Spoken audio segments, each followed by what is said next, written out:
So, yeah, the Sevenfold Puja.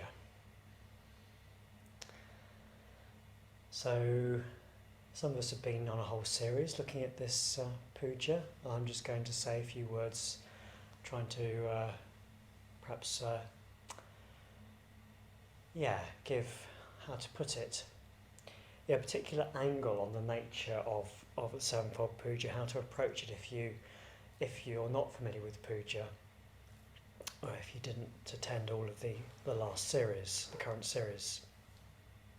So what we're going to do is I'm going to talk for probably about a quarter of an hour or so, and then I'm going to lead the puja. And for those of you who are completely unfamiliar with puja, this basically is something which the main part of it is I'm reciting some verses, one line at a time, and then everyone taking part is responding by repeating the same lines.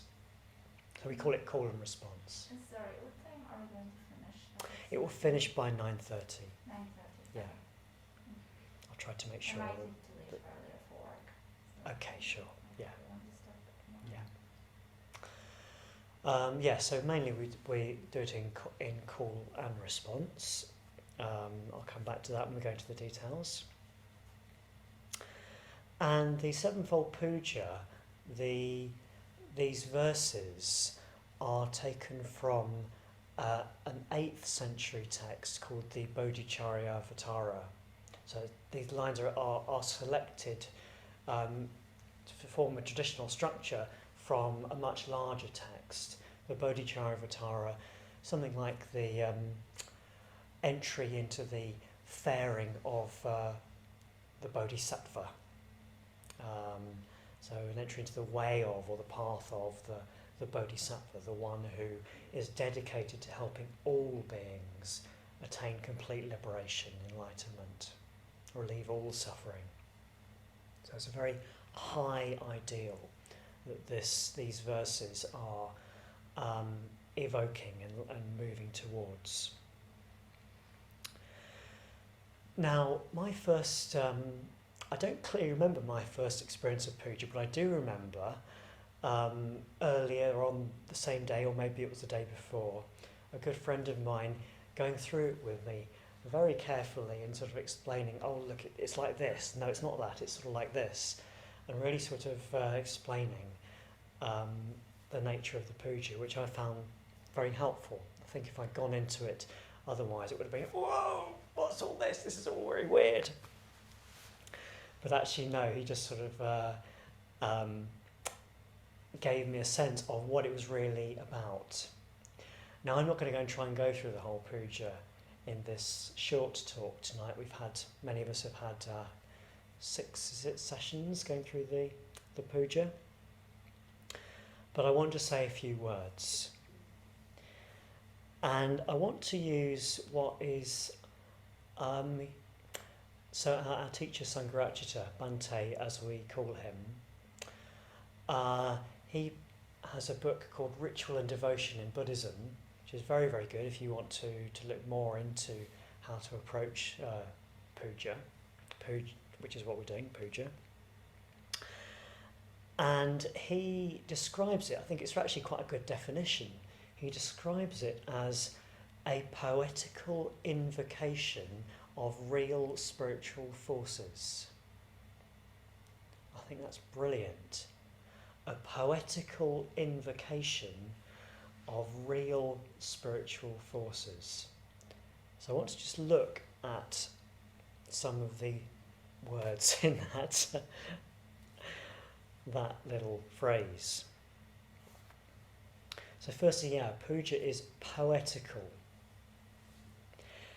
I think that's fairly obvious once you've done it a bit. The words of the puja are not to be taken completely literally. So the salutation section starts, as many atoms as there are in the 1,000 million worlds, so many times I make reverent salutations. So I'm saluting as many atoms as there are in the universe. That many times. I don't think I'm ever going to be actually able to do that. You see, it's not meant to be taken literally. We're not offering lamps encrusted with jewels to the shrine. It's the spirit of it is what's important, not the literal interpretation of the words. Even with, for example, the end of confession when we say, "I will not do that again." Sometimes we may think, "Well, I probably will." That's not the point. We're looking to connect with the aspiration to let go of what's unhelpful in the confession section. So yeah, it's not literal. In fact, that's true at a higher level as well. So the puja is not something which there's no point in coming to a puja and just parroting the words through, just sort of saying all the words. So, oh yeah, I've said all the words, tick. That's not a Buddhist practice. It's about how it affects the mind.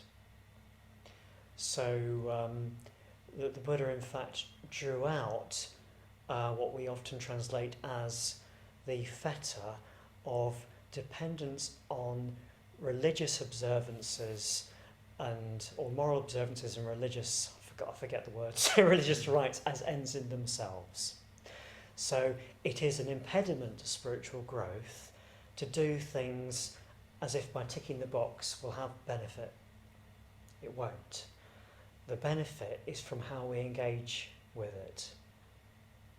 And that's true of all Buddhist practice. I could say a lot about that.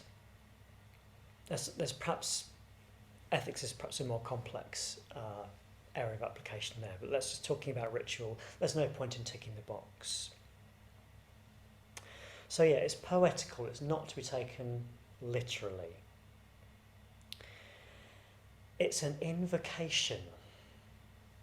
I like that word. It's an invocation. Each part of the puja is invoking something.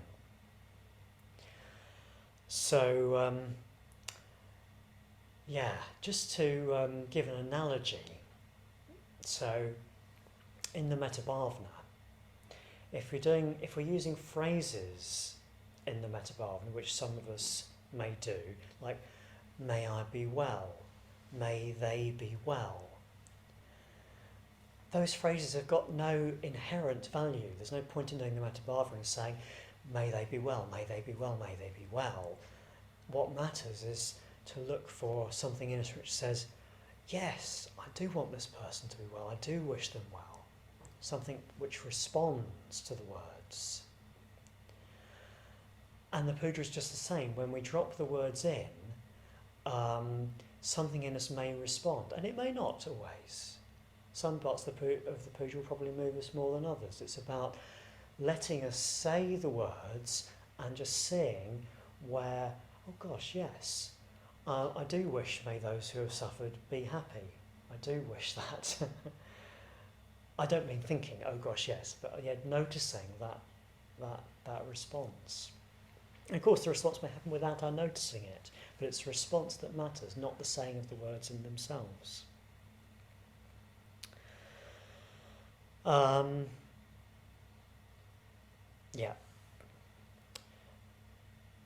And in coming back to the poetic, it's like reading a poem. When we read a poem, well, there's no point in doing that mechanically, is there? The point in reading a poem is because it moves us, it affects us, something goes in, as it were.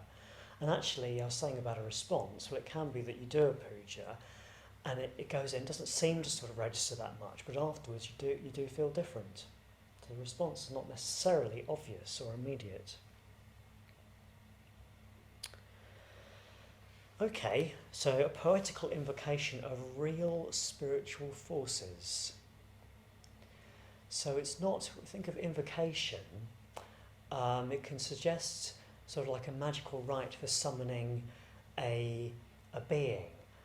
And in a certain sense, you could say puja is a bit like that. Mantra is a bit like that.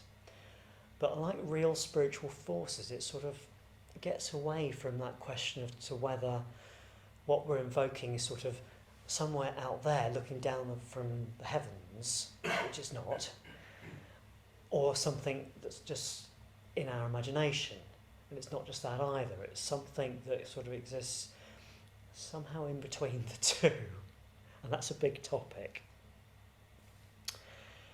Perhaps it's enough to say that there are dimensions to our being, to our consciousness, which are beyond our ordinary everyday states of mind.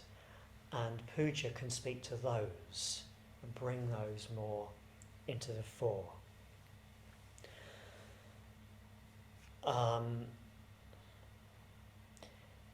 So for example, in rejoicing in merit, we're delighting in it says the good done by all beings.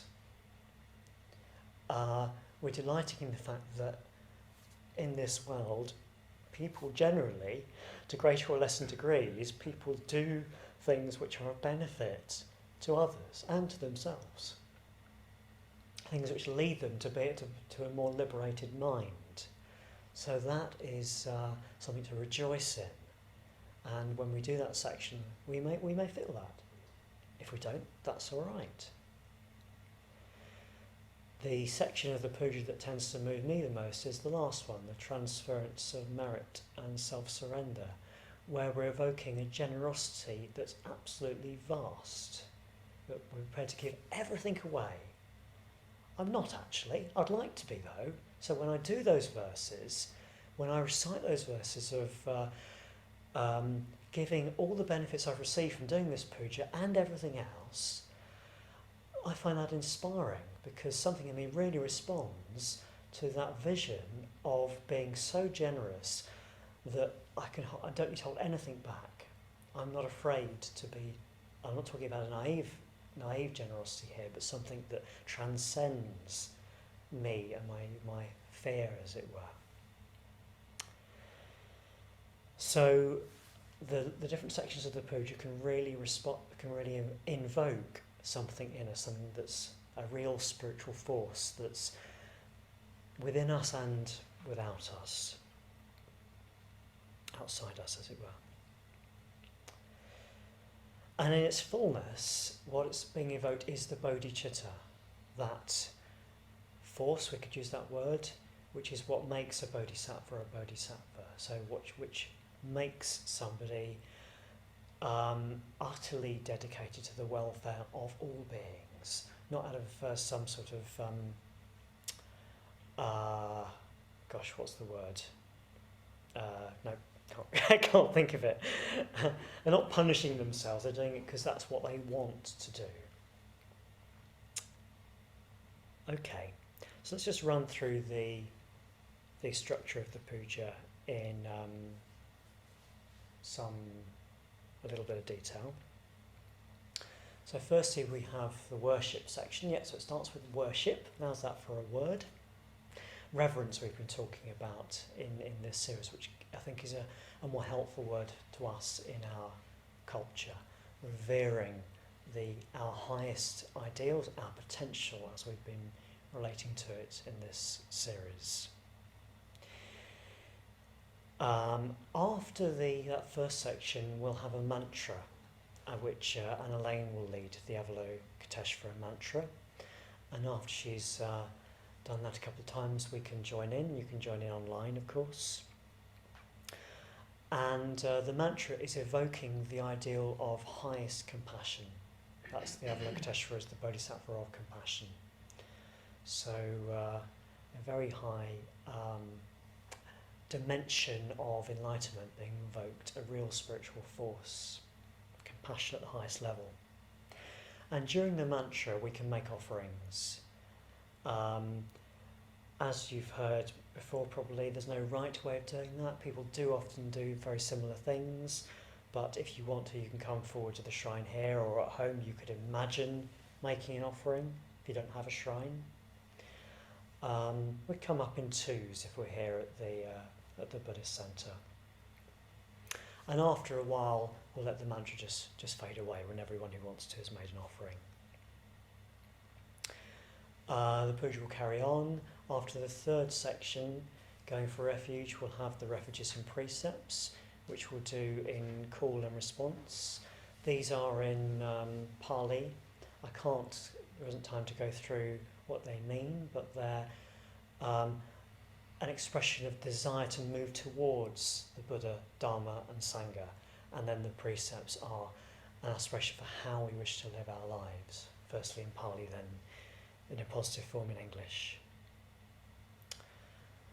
After entreaty and supplication, which is the 6th section, we have what's called the Heart Sutra, which is a teaching. So in entreaty and supplication, we're saying, please show me the truth. I want to see how things are. And then we have a teaching. And the Heart Sutra is done in unison, which means if you're not familiar with it, you won't be able to join in, but you can listen. And at the end of the last section, the transference of merit and self-surrender, we'll have the concluding mantras. So the series of mantras that we do just 3 times each. I'll lead it, call and response. Each one is evoking enlightenment from a different angle, if you like. So these are really invoking these real spiritual forces represented by the Buddhas and Bodhisattvas, which are the Buddhas and Bodhisattvas.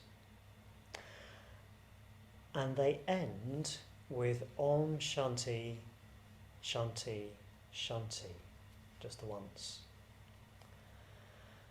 And Shanti is peace. And it's not just everyday peace, it's the peace of enlightenment, total and utter peace of mind. And because that's what we're invoking, the peace of enlightenment, we finish the puja with a silence. And at the end of a couple of minutes silence, I'll ring a bell, which will be the actual end of the puja. I think that bit of silence is actually really important. It can be very precious. So what I'm going to ask, particularly for those of us here, but I suggest for those of you at home as well, is to make that silence as total as possible. Really taking in and helping others to take in what we've invoked through the puja. So if you need to move, try to move before that point, during the concluding mantras maybe, rather than during that silence at the end. I mean, don't sit there in agony, please. But if we can make that silence silent, wonderful. And then after the bell, those of us who are here in person will leave the shrine room, no rush, but we'll leave the shrine room in silence. If you want to talk in the foyer out there, that's fine, but we won't speak in here. We'll maintain the silence in here, as far as that's practical. And maybe if you're online, you could also depart the Sangha night in silence. Okay, I think that's all I need to say.